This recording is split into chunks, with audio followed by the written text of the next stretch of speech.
एक वो थे जो प्राउड फील करते थे, जो हीरा मंडी के रहने वाले थे, पुराने रहने वाले, और जो वहाँ पे काम करने वाले नस्ल। एक और कल्चर मेरे सामने आया कि जो क्रिमिनल लोग होते थे वो रात को डेफिनेटली उन बाज़ारों में फिरा करते थे, यानी पैसे अब बड़े इतनी बड़ी दाढ़ी रखी हुई है उन्होंने और बड़े नेक इंसान है।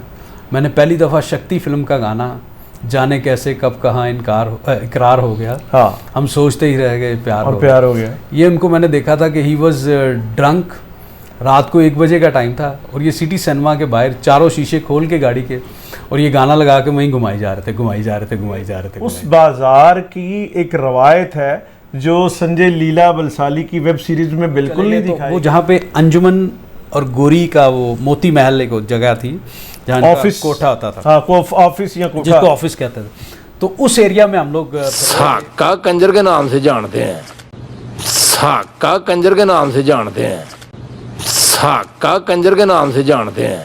हीरा मंडी में अंग्रेजों का नहीं, मलिका जान का सिक्का चलता है। जी, मैं हूं ताहिर सरोवर मीर और आप देख रहे हैं मीर टाकीज। मेरे साथ हस्बे रवायत है नईम वजीर साहब। नईम भाई, वाह वाह वाह वाह, कोट दे असर पाए ने जिवें BBC ते मंडियां दे भाव दसने।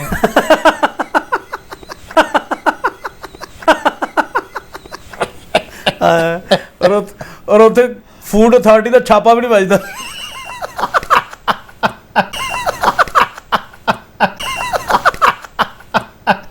नहीं भाई, आप ये बताएं कि संजय लीला बलसाली ने फिल्म बनाई हीरा मंडी। हीरा मंडी सिर्फ ये उस बाज़ार में जिसे वो जहाँ गाना बजाना और किसी कोने खुदरे में प्रोस्टिट्यूशन भी होती है, ये दुनिया में हर जगह है, लेकिन हीरा मंडी लाहौर में ही है। तो वेब सीरीज़ जो हीरा मंडी है उसके 6 एपिसोड देखे आपने, और ज़रूर मुझे पता है आपने देखे हैं। और वो उस हीरा मंडी में, संजय लीला बलसाली की हीरा मंडी में और असल हीरा मंडी में कितना फ़र्क आपने महसूस किया? देखें, हीरा मंडी की जहाँ तक बात है, मेरा हीरा मंडी से थोड़ा सा डिफरेंट एक्सपीरियंस है। हाँ, हीरा मंडी को 2 नज़र से देखा जाता है, या तो आर्टिस्ट की नज़र से, ठीक, या तमाशबीन की नज़र से। बिल्कुल सही। या फिर अगर इंसान उस एरिया में रहने वाले लोग जो वहाँ पे बिजनेस करते हैं उनकी फैमिली से हो। आपने इंतहाई 3 जो हैं बुनियादी जो हैं वो पहलू बयान किया है। मैं जब छोटा था तो मेरे ताया अब्बू की वहाँ पे फ्रूट की दुकान हुआ करती थी, ठीक, और ताई अम्मा मुझे खाना दिया करती थी बांध के कपड़े के अंदर, एक प्याली में सालन, उसको ढाँप के उसके ऊपर रोटियां रख के और फिर वो बांध के कपड़े में, और वो मैं लेके जाता था छोटा सा निक्कर पहनी हुई ताया जी के पास दोपहर का खाना, और वो चूँकि बच्चा था तो हिलते हिलाते उसके कपड़े को वो सालन लग जाता, और वो ताया जी, जब मैं ताया जी को देता तो ताया जी वो रख के तो मुझे कहते कि तुम दुकान पे बैठ जाओ, और वो साइड पे होके खाना खाना शुरू कर देते। ठीक। अब वो उस टाइम पे मैं सारी ऑब्जर्वेशन करता था कि ये क्या जगह है क्या नहीं है। ये नहीं भाई, कहाँ करके थी ये ताया जी की दुकान थी जी, जहाँ फज्जा पाए वाला है ना, आप जब फूड स्ट्रीट से जाते हैं ना, सामने फज्जा पाए वाला जी, वहाँ से आप राइट हो जाएं तो राइट होते हैं तो एक चाय वाला ग्लोब होटल, और उसके साथ ही मेरे ताया की दुकान थी। यानी आप वो सिनेमा की बजाय इस तरफ जो है सिनेमा की तरफ तो टुवर्ड्स सिनेमा, और फिर आगे जाके टिब्बी थाना, हाँ जी, और फिर ताफू साहब की हवेली और एम अशरफ और एम अरशद साहब का, हाँ जी, और उसके साथ ही समय मल्ला शुरू होता है। वहाँ हमारा घर, मास्टर नायद साहब का घर, वहाँ पे यादगार जगह जी, मुश्ताक अली साहब मौसीकार, शौकत अली साहब, गुलाम अली साहब, फिदा हुसैन भी बाद में वहाँ रहे जी। तो वो मैं दोपहर की मंजर मैं वहाँ पे देखता था कि ये क्या चीज़ है, और मुझे नहीं आइडिया था कि ये हीरा मंडी की लाइफ है क्या जी।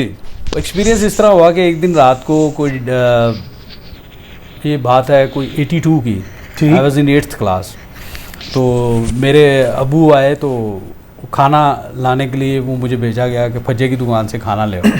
अच्छा, तो वो मेरा पहला एक्सपीरियंस था। लेट नाइट थी, मैं सोया हुआ जागा, तो मैं वो खाना लेने चला गया। जब मैं वहाँ उस एरिया में घुसा तो मैं हैरान हो गया देख के कि इतनी लाइटिंग और तमाम बिल्डिंग जो जिनको मैंने बंद देखा सारा दिन, दोपहर में बंद होती थी बचपन में जो देखता आया मैं, सही, तो वो हर बिल्डिंग की दीवार के ऊपर 10-10 बालकनियाँ, और उनमें 10 में 2-2 लड़कियाँ बैठी हुई और लाइट जल रही है, हर एक के ऊपर एक बल्ब लगा। तो मेरे लिए बड़ा अजीब सा था कि ये मैं कहाँ आ गया हूँ, ये यहाँ ये क्या है। खैर मैं वो लेके आ गया, मैंने आके घर डिस्कस किया कि अम्मी को बताया कि मैं वहाँ गया हूँ तो वहाँ तो इस तरह की थी, तो उन्होंने कहा कि वो ये तो बड़ी गलती होगी कि बच्चे को इस टाइम पे नहीं भेजना था। वो मेरे बड़े भाई शायद उस वक्त अवेलेबल नहीं थे, तो मुझे उस दिन भेज दिया गया। तो वो मेरी एक क्यूरियोसिटी शुरू हुई कि ये क्या जगह है, मतलब ये कैसा है। वहाँ रहते हुए कभी ज़िंदगी में हमने कोशिश नहीं की कि हम वहाँ जाएं, क्योंकि मैं जो सुना था यही है कि वो वहाँ नहीं जाना चाहिए।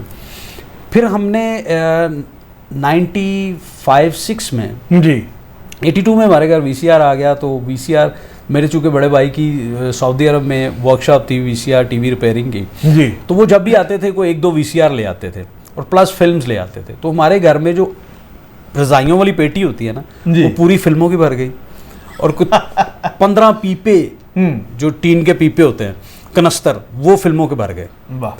तो मेरी वालदा ने कहा कि ये क्या बदतमीज़ी है, इतनी फिल्में और ये 7 VCR 4 टेलीविज़न आपने रखे हुए हैं छोटे बड़े ये। तो उन्होंने कहा निकालो इसको। तो हमने सोचा क्या करें, तो हमने एक वीडियो सेंटर बना लिया। अच्छा। तो हमने ये यूसुफ सलाउद्दीन की हवेली से कुछ चंद मीटर के फासले पर एक जगह खरीदी और ख़रीद के ये सारा कुछ जो हो रहा है ये सारा हीरा मंडी के प्रेमिसेस में हो रहा है। जी एग्जैक्टली। सब्जी की दुकान से लेके वीडियो सेंटर तक, मियां सली की हवेली और उसके पहलू में ये जी वीडियो सेंटर।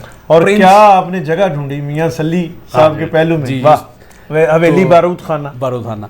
तो वो हमने वहाँ पे एक जगह खरीद के वहाँ पे एक होते थे मुस्तफ़ा पकोड़े वाले, उनकी वो जगह थी। वो जगह हमने खरीदी। उनका बेटा चूँकि मेरे भाई के साथ गुलाम नबी भाई वहाँ होते थे सऊदीया में, ठीक, तो वो दोनों पार्टनर थे। तो वो फिर हमने वो जगह उनकी वो सारी हमने डेवलप की। वहाँ हमने म्यूज़िक सेंटर शुरू किया। हो गया म्यूज़िक सेंटर शुरू हुआ। तो फिर वहाँ पे म्यूज़िक सेंटर से क्लाइंट जो आते थे वो मुगन्नियाएं और वो गाने बजाने वाली और वो वहाँ म्यूजिक के हजरात आते थे आपके पास। जी हमारे क्लाइंट कौन से थे? हमारे पास ज़्यादातर आर्टिस्ट लोग आते थे और दूसरा ये था कि वो जो तमाशबीन लोग होते थे जो उनके घर में VCR लगवाने के लिए आते थे और वो हमसे लेके जाते थे। तो अब हमने लड़के रखे होते थे जो सुबह जाके वो VCR TV वहाँ से वापस लेकर आते थे। उन दिनों मैं अंदाजा लगाना चाहता हूँ कि 12 घंटे का किराया क्या था एक VCR? 100 रुपया।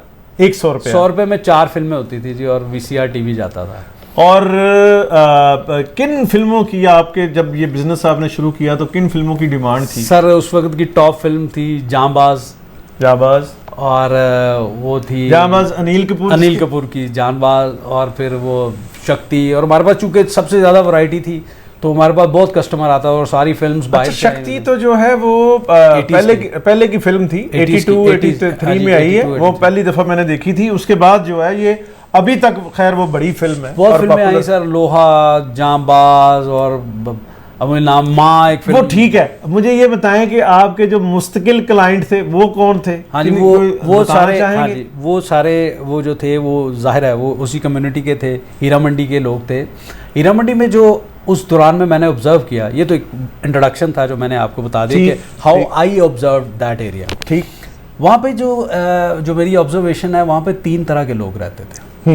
एक वो थे जो प्राउड फील करते थे, जो हीरा मंडी के रहने वाले थे, पुराने रहने वाले, और जो वहाँ पे काम करने वाले नस्ल वो वहाँ पे काम करते हुए आ रहे थे और वो प्राउड फील करते थे कि हम मतलब खानदानी वो बाज़ार के रहने वाले हैं और बाज़ार का कारोबार हमारा ख़ानदानी पेशा है। और हम उनकी नॉर्म्स होती थी जिनके बारे में कहा जाता है ना कि जिनके पास बादशाह अपने बच्चों को भेजते थे ताज़ीम, अदब, एहतराम सीखने के लिए, ये उस टाइप के लोग थे। अच्छा, ये नहीं भाई, यहाँ कन्फ्यूजन पैदा होती है। मुझे ये लगता है कि मेरी जो रिसर्च है कि पाकिस्तान और लाहौर में जो हीरा मंडी है, यहाँ कभी भी बादशाहों ने शायद अपने बच्चों को नहीं, वो हुआ होगा कारोबार वो लखनऊ में और जो आगरा या कोई और दूसरी बाज़ारे हुस्न थे वहाँ ये ज़रूर होता होगा कि अदब व अदाब, ये वो शायरा, क्योंकि अमराव जान भी शायरा थी जी, exactly. और दूसरी कई जो है मुगन्नियाएं और या तवाइफें जिन्हें कह लें वो भी शायरा थी। और वो हमारे बाज़ार से वो लेगेसी या वो ट्रेडिशन कभी रही है कि यहाँ नवाबीन ने या बादशाहों ने भेजा हो कि जाओ ज़रा बेटे ज़रा जुगत करनी सिखाओ? सर वो कल्चर 200 साल पहले रहे नहीं थे और इन लोगों का भी जो सिलसिला कार था वो बिजनेसमैन से डायरेक्ट रिलेटेड था। अब एक क्लास ये थी सेकंड क्लास ये थी, देखे ना हिस्टोरिकली यहाँ बादशाह या महाराजा रणजीत सिंह हैं, वो थे बादशाह, बाकी तो यहाँ अंग्रेज़ों की हुकूमत रही है, या मुगलों की जब हुकूमत थी तो वो दिल्ली में या आगरा में, और यहाँ जो है वो ज़मीनी तौर पे लाहौर में आते थे। लाहौर उनका दारुल हुकूमत नहीं था मुगलों का, है ना। तो ये साबित हिस्टोरिकली किया नहीं जा सकता सिवाय महाराजा रणजीत सिंह के कि वो एक बादशाह था जो रूलर रहा है। सही। तो ये साबित हुआ कि संजय लीला बलसाली ने जो नवाब पैदा कीते ने 1920 लाहौर में, कि सारे नवाब ने और सारे आदाब कर रहे हैं, ऐसे तो पूरी इस्लाम अलैकुम होता है। नहीं, लाहौर में तो ये कल्चर, आपकी तो 7 पुश्तें जो हैं जी, हमारी तो 7 पुश्तें चूँकि लाहौर में रही हैं, और ये बारूदखाना से लेकर समया महल्ले तक, जिसके ये 2 कॉर्नर बनते हैं। एक बारूदखाना यूसुफ सलाहुद्दीन की हवेली के बाद जी बारूदखाना शुरू होता है, वहाँ मेरा सारे नान के, मेरी वालदा के उधर और पेरेंट्स, वहाँ हमारे दाद के भी रहे हैं, और फिर वो बाद में शिफ्ट हो गए समया महल्ले में जो दूसरा एंड बनता है। ठीक। तो ये है कि दूसरी क्लास जो वहाँ पे रहती साथ ना, मैं ये चाहूँगा कि ये हीरा मंडी जो वेब सीरीज़ है उससे कंपैरिजन भी नहीं भाई आप जी वो आप करते जाएंगे ना, मैं आपको बताता। ठीक। वो दूसरी क्लास वो थी कि जो लोग गांव से उठ के यहाँ आ गए थे और जिन्होंने आके ये कारोबार शुरू कर दिया था गाने बजाने का, यानी वो पीछे से भी तो गाने बजाने वाले ही लोग होंगे। नहीं सर, वो जो मुझे जो वहाँ पे एक्सपीरियंस हुआ वो इस तरह हुआ कि एक तमाशबीन था, उसका नाम भी चूँकि नईम था, तो मेरा नाम भी नईम था, तो वो मुझसे बहुत प्यार करता था। वो आता था, वो डेली, अच्छा एक और कल्चर मैं आपको बताऊं इसी से रिलेटेड, कि वो आता था डेली वीसीआर लेके जाता था और वहाँ लगवाता था, और वो मुझे कहता था किसी घर में जिस अच्छे घर में, जिस कोठे में या घर में। ठीक। अब वो जो कोठे वाली का घर था, हाँ ठीक, तो वो उसके जो असातिज़ा होते थे, जो उसके म्यूजिशियंस होते थे, वो उनको पेमेंट करता था कि आज ये बाजार में गाने नहीं जाएगी। अच्छा। वो उसको, क्योंकि वो कहते थे कि हमारा तो कारोबार ख़राब हो जाएगा, तो वो उनको पेमेंट करता था मेरे सामने कि ये आज आप पैसे ले लें, आप आज ये नहीं जाएगी, आज ये घर में बैठ के मेरे साथ वीसीआर देखेंगे। अच्छा। तो वो मुझे कल्चर समझ आया। वीसीआर ही देखते थे जी, वीसीआर, वो फिल्में लेके जाता था, बड़ी अच्छी, उसका अपनी चॉइस बड़ी अच्छी थी, वो फिल्में देखता था। और कुछ अर्से के बाद, अब वो जिस घर में रह रहा था किराए पे, वो घर था उस तवाइफ का, किराए का घर था जिसमें वो जाता था और वहाँ वीसीआर लगवाता। उस घर का जो ऑनर था, उस बिल्डिंग का ऑनर था जी, उसने मुझे ये कहा कि आपके साथ इस बंदे की बड़ी दोस्ती है। तो मैंने कहा जी हाँ, मतलब वो नाम की मुमासलत से मुझे बड़ा प्यार करता है। तो वो मुझे कहता कि यार तुम आया करो लड़के को लेके और ये वीसीआर लगवाया करो। तो मैंने कहा मैं इसलिए आ जाता हूँ, चूँकि मैंने दिए हुए थे उस वक्त एफए के पेपर, तो मैं फ्री था, रिजल्ट वेट कर रहा था अपना बीए का। सही। तो उसने क्या किया कि वो जो घर का मालिक था उसने मुझे बुलाया और उसने मुझे कहा कि तुम्हारा दोस्त है, इसको समझाओ, ये जो होती है ना बाहर से आई हुई, ये खानदानी लोग नहीं हैं, ये इसको डिसीव करेगी, इसको यहाँ से धोखा मिलेगा, ये इसको बर्बाद कर देगी, इसको समझाओ। इसने अगर किसी के साथ रिलेशन रखना है हीरा मंडी के अंदर तो ऐसी तवाइफ से रखे कि जिसकी नस्ल दर नस्ल ये काम कर रही हो, ये नस्ली लोग नहीं हैं जिनके साथ ये कर रहे हैं, इनको कोई पता नहीं कहाँ से आएंगे। मैंने इग्नोर कर दिया, मैंने कहा मेरा इससे क्या लेना देना, ठीक, वो उसका लिंक है, वो रख रहा है, मैं क्या करूँ, मुझे क्या पता कि कौन है कौन है। हाँ, घर में आ गया। कुछ अर्से के बाद वो हमें वो दुकान छोड़नी पड़ गई, क्योंकि वो जो हमारे भाई के पार्टनर थे उनका भी एक तवाइफ के साथ अफेयर शुरू हो गया। तो भाई को बिक गई आपकी? नहीं, भाई को जब पता चला सऊदी अरब में कि ये इस तरह शुरू हुआ है, क्योंकि उनके पार्टनर आ गए थे वहाँ से, उनका एक तवाइफ के साथ दोस्ती शुरू हो गई। तो भाईजान ने वहाँ से कहा कि चूँकि मेरे भाई छोटे हैं और यंग हैं तो ये ना हो कि ये भी ख़राब हो जाए, तो उन्होंने फौरी वहाँ से मैसेज आया कि जी इस दुकान को बेचें और ख़त्म करें ये बिज़नेस और आप अपने वापस एजुकेशन में आए। मेरा बीए में एडमिशन हो गया, मैं चला गया, तो हमने वो बंद कर दिया। यानी फिर हीरा मंडी को ऑब्जर्व करने का सिलसिला रुक गया या आप कनखियों से हीरा मंडी ऑब्जर्व करते रहे? सर वो जो उस सारे दौर में ऑब्जर्व किया था ना, मैं इस एक स्टोरी का आपको बता रहा हूँ कि वाइंड अप करने के बाद मैं बता रहा हूँ कि ये स्टोरी का वो जो उसने मुझे कहा था वो बात कहाँ जाके कनेक्ट होती है, मैं ये यहाँ पे ला रहा हूँ। प्लीज़ वो कुछ अर्से के बाद मैं बीए करने के बाद जब मैं फ्री हुआ तो मेरा एक दोस्त रहता था रंगमहल में, मैं उसके घर गया तो वो एक ऊपर वाले पोर्शन में रहता था। तो हम खाना खाने लगे तो उसकी वालदा ने कहा खाना खा लो बेटा, तो उन्होंने कहा ठीक है बालकनी पे धो लो। तो मैं बालकनी पे गया, ग्लास लेके हाथ धो रहा था तो नीचे पानी गिरा, तो एक शख्स नीचे बैठ के हीरोइन पी रहा था नशे में। उस पर पानी गिरा तो उसने आगे लगा, ओए की कर रहे हो, कौन है? तो मैंने जब उसको देखा तो उसने मुझे देखा तो कहता, नईम साहब तुसी? मैं को नहीं तू कहता यार तू कितने। मैं नीचे गया उसको मिलने, वो मेरे गले लगा और वो बंदा इरवन पी रहा था। तो मैंने कहा यार तुम यहाँ क्या कर रहे हो? उसने कहा ये सारे घर मेरे हैं, मैंने किराए पे दिए हुए हैं। तो मैंने कहा मैंने तो आपको जब 2 साल पहले देखा था, अब वहाँ पे वो इस तरह ये वो सारा। कहता इसलिए तो मेरा ये हाल हुआ है। कहते एक दिन उस औरत ने मुझे हीरोइन पिलाई, शराब, और हीरोइन मैं इसका आदी हो गया था। मैं नशा करके सोया, मैंने उससे शादी कर ली थी, उसको वहीं रखा, मेरी एक बेटी पैदा हुई। और कहता जब मैं दिन को उठा, एक दिन नशा करके मैं सोया और दिन को उठा तो ना उस घर में कपड़ा था, ना जूती थी, ना जेवर था, ना मेरी बीवी थी, ना मेरी बच्ची थी। आज तक मुझे नहीं पता वो कहाँ गई हैं। और मुझे रिकॉल हुई उस बंदे की जिसने मुझे कहा था कि इसके साथ ये होगा, इसको समझाओ। तो वो बंदा नशे में पड़ गया और फिर बाद में मुझे पता चला कि वो हीरोइन पी के मर गया। वो लड़की उसको मिली नहीं जो उसकी बच्चे को और सारा कुछ। ओहो, तो ये इसका मतलब है कि ये लुब्बे लबाब और कहानी का समरी ये हुई कि जो ख़ानदानी वो उस बाज़ार से होते हैं जिन्हें उर्फ़े आम में कंजर कहा जाता है, उनकी रवायत ट्रेडिशन और है, जो हमें रले होंगे ने शामिल वाजा उनकी रवायत और है। मेरे अबू के एक दोस्त थे जो उसी एरिया के रहने वाले थे, जो अबू के साथ पढ़ते रहे हैं। वो पाकिस्तान के एक बहुत बड़े जज थे जी, और उनकी जो फैमिली वहाँ रहती थी, उनमें से मैंने बहुत सारे लॉयर देखे हैं वहाँ, CSP ऑफिसर देखे हैं, जो उन्हीं घरों में रहते रहे हैं जहाँ आज आपकी फूड स्ट्रीट बनी हुई है। यहाँ पे बहुत पढ़े लिखे लोग जिनका ताल्लुक इसी बाज़ार से था, लेकिन वो वहाँ रहते रहे हैं। मैंने उन लोगों को भी देखा है और उन लोगों को भी मैं मिला हूँ, और मेरे लिए बड़ी हैरानगी की बात थी। जिस तरह इकबाल साहब हैं कुकूज़ के मालिक, उस वक्त फूड स्ट्रीट नहीं बनी थी, कुकूज़ भी नहीं बना था जी।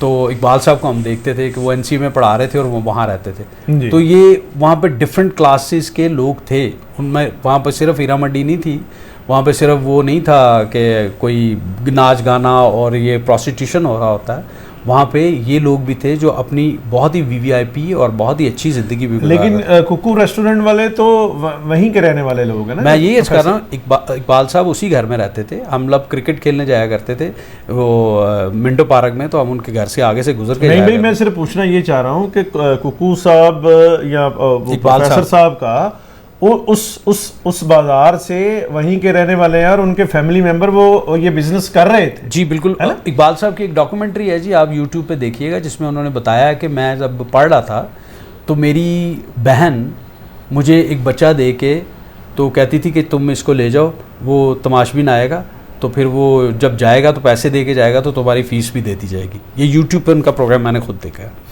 तो वो कहते हैं कि मैं बच्चे को लेके आता था और मैं देखता था कि अभी गाड़ी खड़ी है तो मैं वापस चला जाता था कि अभी तमाशबीन गया नहीं है। ओहो। अब उसी घर में इकबाल साहब जैसा इंसान पैदा हुआ है जिनकी बहनें इस बिज़नेस में थीं।